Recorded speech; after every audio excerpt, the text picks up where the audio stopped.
በሀገራችን በዓለማችን ራስ ምታት የሆነውን የኮቪድ-19 ቫይረስ ለመከላከል መንግስትም የግሉ ዘርፍም የራሱን ድርሻ እያካሄደ ነው።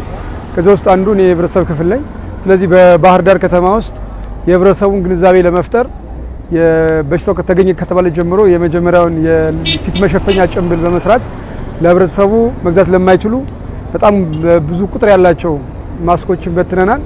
ከዛ ማስቀጥለን በጎዳና ተዳዳሪዎችን የአልባሳት የጋርመንታችን ምርት የሆነውን አልባሳትም የጎዳና ተዳዳሪዎች ከ560 ሺህ ብር የሚገመት ልብስ ሰጠናል።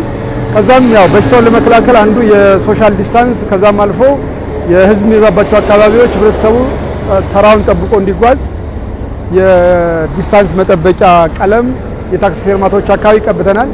ያምኖ ግን አሁን በሽታው በሀገራችን ብዙም ያንን ያህል ግንዛቤውም ያንን ያህልም ቁጥሩ እያጨመረ ስላልሆነ የህዝቡ መዘናጋት እንዳያዘናጋን በሚል በማሰብ ይህን የኮሮና ቫይረስ ሞዴል ተንቀሳቃሽ በመስራት ዛሬ ሁለተኛ ቀናችን ነው። በባህር ዳር ከተማ ይዘን እየተንቀሳቀስን ህዝቡን እያስተማርን ነው።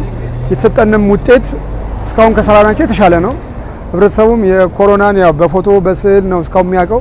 አሁን ግን በያለበት እየሄድን እያስተማርን እንገኛለን። ብዙ አጋጣሚዎች ገጥመውናል።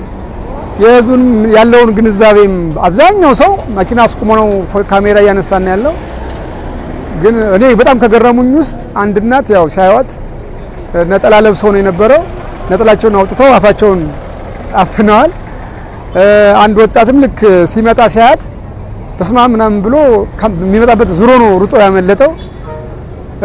አጋጣሚ ሆነን ወደ ማታ አካባቢ አንድ ትልቅ አባት አዩና ምንድነው ብለው ጠየቁኝ። ኮሮና ቫይረስ ይሄ ነው ኮሮና የምትባለው እና እንዲህ ላይ ነው እንደምትመጣው ለምን አመጣችሁብን የሚል ሀሳብ ካጋጠሙኝ ውስጥ ብዙ ኮሜንቶች እኔን አፕሪሼት የሚያደርጉ የሚደግፉ በመላው ዓለም ደርሰውኛል። ብዙ ህብረተሰብ ግን ተምሮልናል ብዬ አስባለሁ። አሁንም ለተከታታይ ቀናት እንቀጥላለን። እንግዲህ በሽታው ከሀገራችን እስኪጠፋ ድረስ ይቺ ሞዴል ተሽከርካሪ ሹፌር መድበንላታል። ከውስጥ እንደፈለገች ትንቀሳቀሳለች እንደምትመለከታት። አሁንም ዛሬ አጋጣሚ ነው ቅዳሜ ነው። ህዝብ የሚበዛባቸው አካባቢዎች እየሄድን ክላክሱ ራሱ የተለየ ነው።